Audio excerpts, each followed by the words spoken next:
আমাকে স্কুলে আমরা যে খেলছিলাম, ম্যামে ডাক দিয়েছিল, তখন সবাই দূরে তাড়াতাড়ি চলে গিয়েছিল। আমি হেঁটে হেঁটে যাচ্ছিলাম, ম্যামে গেটটা বন্ধ করে আমার এখানে হাতে ধরে পিঠে ধরে ডাক্তার দিয়েছিল। কোন ম্যাম? সুচিরানি। তারপর কি হয়েছে তোমার বাড়িতে আসার পর? বাড়িতে এসেছি, তখন মাকে বলেছি, এরপর মা বরফ দিয়েছে, স্কুলে গিয়েছে পরে ম্যামকে বলেছে। ডাক্তার ম্যামে বলেছে যে আরেকজনকে মারতে গিয়ে আমার গায়ে লেগেছে। ডাক্তার দেখিয়েছিলে? হ্যাঁ, তোমার কোনো জায়গায় ব্যথা আছে শরীরে? পিঠে ব্যথা করে। পিঠেও মেরেছে নাকি? পিঠে থাপ্পড় দিয়েছে। কোন ক্লাসে পড়ো? ক্লাস 5 এ। কোন school? Teliamura higher secondary school. তোমার নাম কি?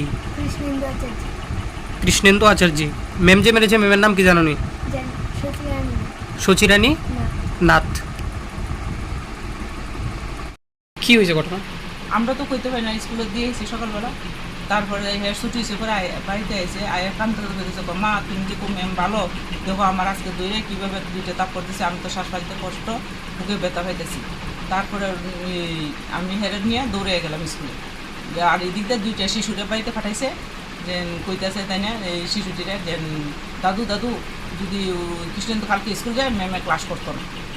তা আমি তো আর সেই খবর হইতে দুইটা বাচ্চারা পাইছি না, আমি হেরে নিয়ে দৌড়ে গেছি। গিয়ে সেটা ম্যামটা পাইছি, বলছি ম্যাম আপনি কেন আজকে মারলেন? আমি তো সেদিন আমি না করছি মারতেন, আপনি কী কারণ আজকে মারলেন? ওই হ্যাঁ তুই করছে আয় না ভিতরে। আমি কোনো নাম হয়তো কৃষ্ণ। তারপর আরেকজন জাগ্রত স্যার আসলো, স্যারেরও জিজ্ঞেস করছে, স্যার আপনার ক্লাসে ঢুকে সেদিন ম্যামে কী কইছে যে একজন ক্লাস চলাকালীন আরেকজন ক্লাসে কি কইতে পারে যে এই কৃষ্ণেন্দু তুমি তো না করছি না, স্কুল আইতি না করে ক্লাস করতি না, কি কারণে কইছে না কইছে তাও জানি। কাল এই ছাত্ররে কইছে ক্লাসে স্কুলে না হওয়ার জন্য? শুধু হেরে গিয়া হয়েছে সব ছাত্ররা।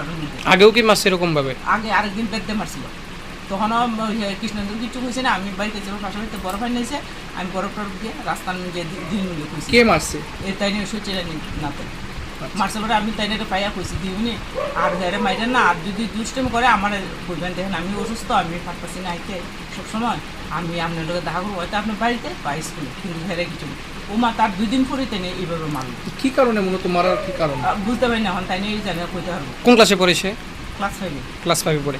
মারার পরে কি হয়েছে ঘটনা? আপনার কি চিকিৎসাপত্র করাইছে? না, আমরা প্রথম দিন তো বরফ টরফ দিলাম, ভাবছি না এইরকম যে ইব। তোমার রাত্রেবেলা দেখছি সে ঘুমাইতে পারতেছে না, করতেছে এইভাবে, তাই শ্বাসকষ্ট বইয়ে থাকতেছে, এই করতেছে গরম শেক টেক দিলাম। পরের দিন সকালবেলা হসপিটালে নিয়ে গেলাম। নিয়ে পরে ওই ডাক্তার দেখাইছে, তখন আমি আর ঢুকি নিয়ে ওর বাবা নিয়ে ভিতরে চেম্বারের ভিতরে গেছে, আমার ভিতরে। তারপর তো স্কুলে যাইতে রাজি না একদম, কেমনে যাবে স্কুলে যেতে, একটা অসুস্থ থাকে, কিন্তু সে কোনো দিন স্কুলে হচ্ছে না। এখন ভয়ে স্কুলে যেতেছে না? ভয়ে স্কুলে যেতেছে না। কোন স্কুলে পড়ে সে? পরিরং দ্বাদশ শ্রেণীর ভিতরে। কোন ক্লাসে? ক্লাস 5 এ। দোকানে তো একদিন স্কুল বন্ধ হতো, 7:30 মুভলি মা চলো স্কুল নিয়ে যায়, 5 বেঞ্চি তুমি 5 বেঞ্চে বমি, কিন্তু এখন তো আর সে উঠে না। 7টা বাজে গেল, হয় না, স্কুলে যাওয়া হেড মুডটাই নষ্ট হয়ে গেছে, স্কুলের প্রিপারেশনটাই নষ্ট হয়ে গেছে। আপনারা কমপ্লেন করছেন নি? কমপ্লেন করছি দুপুর স্কুলে হেডমাস্টারের কাছে, তাই নিয়ে ছুটিতে আছে। থানাতে করছি গতকালকে থানাতে কমপ্লেন করছে? গতকালকে থানাতে করছি।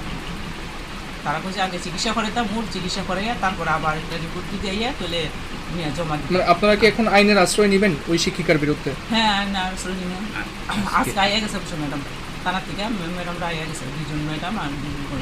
এখন আপনারা কি চাইতেছেন?